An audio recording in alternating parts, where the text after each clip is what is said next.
የውጭ ሚዲያ ሲጠይቁኝ ከባድ ማለት ያው ኋላ ቀር መሳሪያ ምናምን ትያለች። ጓንዴ አሁን ለምሳሌ በእንግሊዝኛ ምንድነው የምትይው? ማንም አያውቀው፣ ማንም ሊያውቀው አይችልም። ምክንያቱም ከ500 ዓመት በፊት የነበረ ጠመንጃ የያዙ ሰዎች ምን ተብሎ እንደተነገራቸው ገበሬዎች ናቸው፣ ማረስ ነው ያለባቸው። በኢትዮጵያ የወደክበትን ሳይሆን ያዳለጠህን ቦታ ተመልከት የሚል አባባል አለ።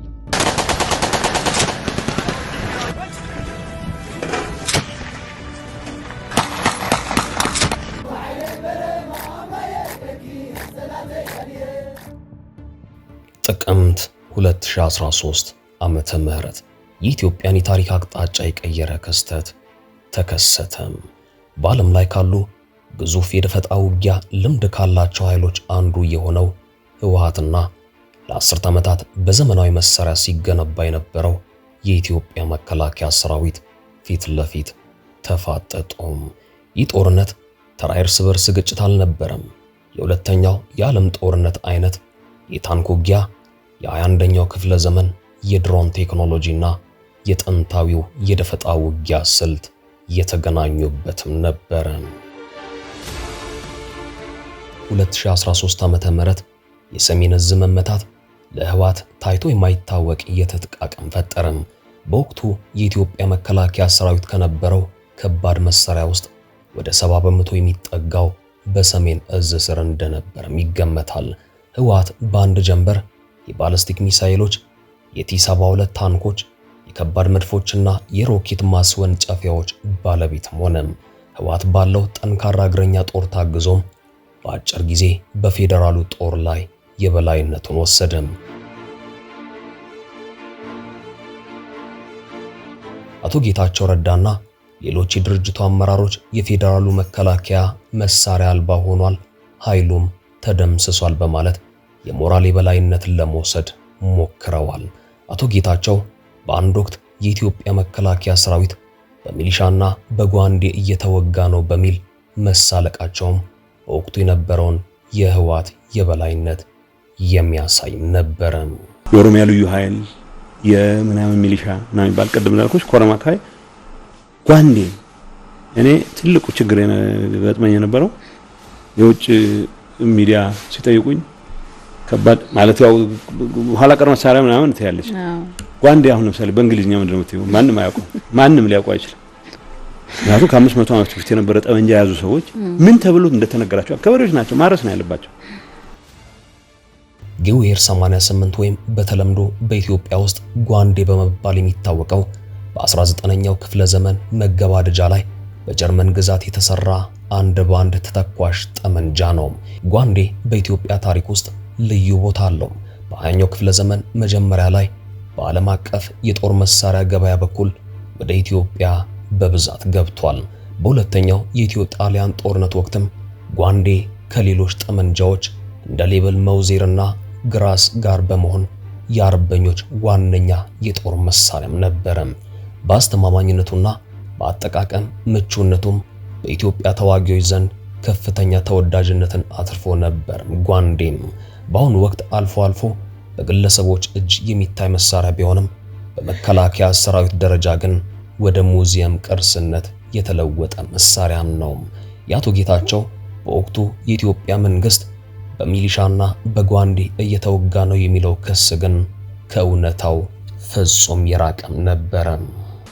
ኋላ ቀር መሳሪያ ምናምን ትያለች። ጓንዴ አሁን ለምሳሌ በእንግሊዝኛ ምንድነው የምትይው? ማንም አያውቀው፣ ማንም ሊያውቀው አይችልም። ምክንያቱም ከ500 ዓመት በፊት የነበረ ጠመንጃ የያዙ ሰዎች ምን ተብሎ እንደተነገራቸው ገበሬዎች ናቸው፣ ማረስ ነው ያለባቸው። የሰሜን ዕዝን ጥቃት ተከትሎም ህወሓት በአንድ ጀንበር 70 በመቶ የሚሆነውን የመከላከያ ሰራዊት ከባድ መሳሪያም በቁጥጥሩ ስር አዋለም። ይህም በመቶዎች የሚቆጠሩ ቲ-72 ታንኮችን፣ ስልታዊ ባለስቲክ ሚሳኤሎችንና የጸረ አውሮፕላን መከላከያዎችንም ይጨምራል። ነገር ግን ሁኔታው ብዙም ሳይቆይ ተቀየረም። መሳሪያ የለውም የተባለው የፌዴራል ጦር በዓለም አቀፍ ገበያ እጅግ ዘመናዊ የሆኑ የድሮን ቴክኖሎጂዎችን በአጭር ጊዜም ታጠቀም። የቱርክ ባይራክተር ቲ-72 እና የቻይና ዊንግሉንግ ድሮኖች ወደ ኢትዮጵያ መግባት የጦርነቱን መልክ ቀየረው። ህወሓት ማርኳቸው የነበሩት ከባድ መሳሪያዎች በድሮን ጥቃት ምክንያት ከጥቅም ውጭ ሆኖም ድሮኖቹ የመገናኛ መስመሮችን በማውደም የህወሓትን የረጅም ርቀት ጉዞ ገቱት። ይህ ሁኔታ መሳሪያ አልባ የተባለው የፌዴራል ጦር በቴክኖሎጂ የጠላትን ብረት ማቅለጥ እንደሚችል ማሳየም፣ የሰው ኃይል ብዛት በቴክኖሎጂ የበላይነትም ተሸነፈም። ይህ ምዕራፍ ኢትዮጵያ በቀጠናው ያላትን የቴክኖሎጂ ፍላጎትም ከፍ ያደረገበትም አጋጣሚ ነበር። አንደኛው ተግባር አየር ባየርና ከአየር ወደ ምድር የነበረውን ውጊያ ሲያቀጣጥል አይተናል። ሁለተኛ አየር ወለዶች ከአየር ላይ ወርደው ጦርነት የሚቀይሩ ስራዎች ሲሰሩ አይተናል። ከ2015 ዓ.ም የፕሪቶሪያ ስምምነት በኋላም የኃይል ሚዛኑ ሌላ መልክ ይዟል። ስምምነቱ ህወሓት ከባድ መሳሪያዎችን እንዲያስረክብ ቢያዝም ባለፉት 2 እና 3 ዓመታት ከኤርትራ ጋር የተፈጠረውን ስልታዊ ግንኙነትን በመጠቀም የህወሓት አመራሮች ከፍተኛ መጠን ያለው የጦር መሳሪያ አከማችተዋል።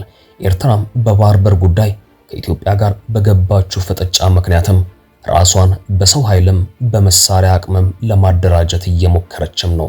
ሲጀመር በሁለት ኃይሎች የተጀመረው የኃይል የበላይነት ፍልሚያ አሁን ወደ 3 እና 4 አካላት ከፍ ብሏል።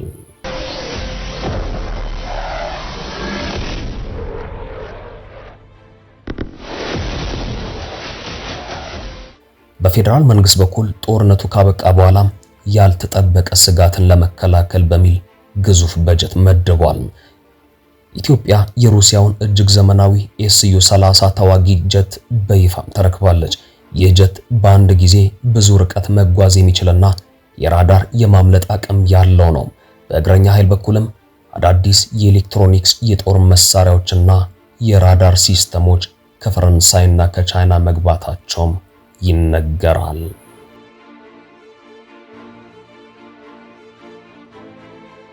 መከላከያ አሁን ላይ የክልላዊ ኃይሎችን በመበተንና ወደ ፌዴራል በማጠቃለል የኃይል ብቸኛ ባለቤት ሆኖ መጥቷል። አሁን በትግራይ ውስጥ ያለው ኃይል ለደፈጣ ውጊያ ዝግጁ ቢሆንም ከሰማይ ለሚዘንብ ዘመናዊ ሚሳኤል ግን ምንም አይነት መከላከያ የለውም። በኤርትራ ድጋፍ መሳሪያ ያከማቻል የሚለው ጥርጣሬ ቢኖርም የፌዴራሉ መንግስት ያለው የሳተላይት ስለላ አቅም ማንኛውንም እንቅስቃሴ በንቃት ይከታተላል።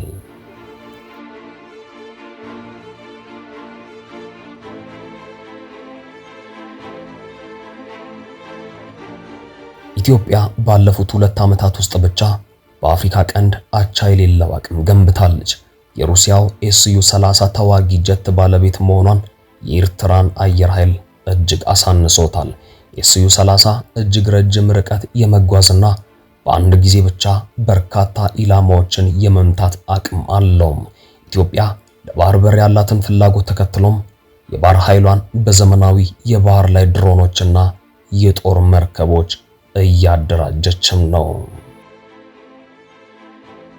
ኤርትራ በመሳሪያ ብዛትና ዘመናዊነት ከኢትዮጵያ ብታንሰም ሙሉ ህዝቧን ወደ ወታደርነት የቀየረች ሀገር ነች። ለ30 ዓመታት የገነባቸው የከርሰ ምድር ምሽጎችና የጸረ አውሮፕላን መከላከያ ስርዓቶች ማንኛውንም የአየር ጥቃት ለመከላከል ያዘጋጀችው ስልት ነው። ዛሬ ኢትዮጵያ የገነባቸው አቅም ለህወሓትም ሆነ ለኤርትራ ግልጽ መልእክት የሚያስተላልፍ ነው።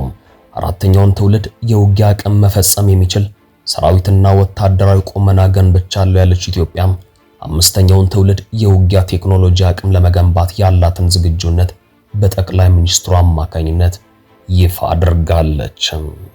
በኢትዮጵያ የወደክበትን ሳይሆን ያዳለጠህን ቦታ ተመልከት የሚል አባባል አለ።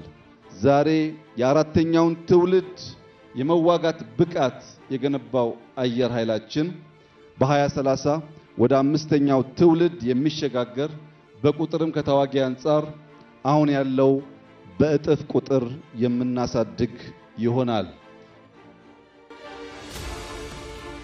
ታህሳስ 2016 ዓ.ም የተከበረው የኢትዮጵያ አየር ኃይል 9ኛ ዓመት የምስረታ በዓል ኢትዮጵያ የደረሰችበትን የጥንካሬ ጫፍ አሳይታለች። አኪንጂ ድሮን፣ SU-30 ተዋጊ ጀቶች የመሳሰሉ እጅግ ዘመናዊ የሚባሉ ተዋጊ ጀቶች፣ ሄሊኮፕተሮችና ድሮኖች በቀጠናው ያላትን የአየር የበላይነት የሚያረጋግጥም ነው።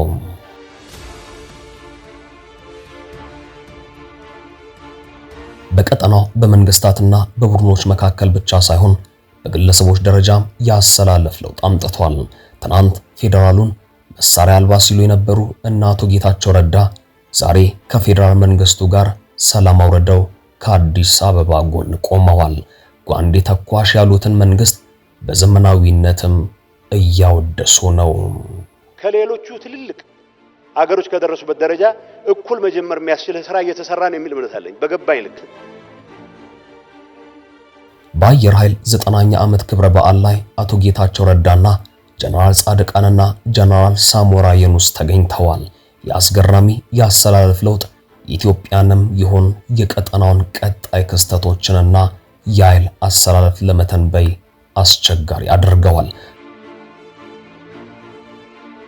በአየር ኃይሉ 9ኛው ዓመት በዓል ላይ ጠቅላይ ሚኒስትር አብይ አህመድ ለቀጠናው ኃይሎች ግልጽ መልእክት አስተላልፈዋል። ጠቅላይ ሚኒስትር አብይ ለጠላትም ለወዳጅም ብለው ባስተላለፉት መልእክት አየር ኃይሉ ዘመን አመጣሽና እጅግ ዘመናዊ የሚባሉ የጦር መሳሪያዎችን መታጠቁን ጠቅሰው ጠላት ያሏቸው አካላት ኢትዮጵያን ከመተንኮስ እንዲታቀቡ ማስጠንቀቀዋል።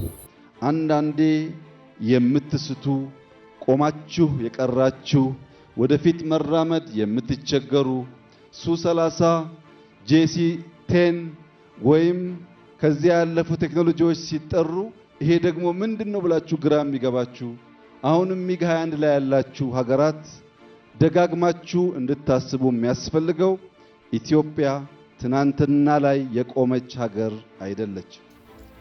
ይህ ንግግር የኤርትራን አየር ኃይል የቴክኖሎጂ ድክመት ኢላማ ያደረገ ነበረም።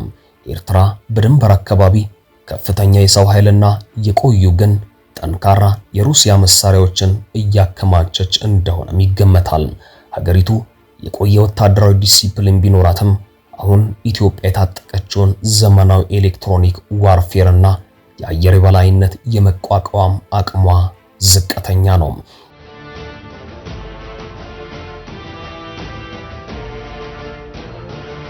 ጦርነቱ በመሳሪያ ብዛት ሳይሆን በቴክኖሎጂና በስልት ማሸነፍ እንደሚቻል ኢትዮጵያ በተግባር አሳይታለች። ነገር ግን የቴክኖሎጂ የቀጠናውን ሰላም ዘላቂ ያደርገዋል ወይስ አዲስ ፍጥጫ ይወልዳል? የታሪክ ምስክርነቱን ለጊዜ እንተዋዋለን።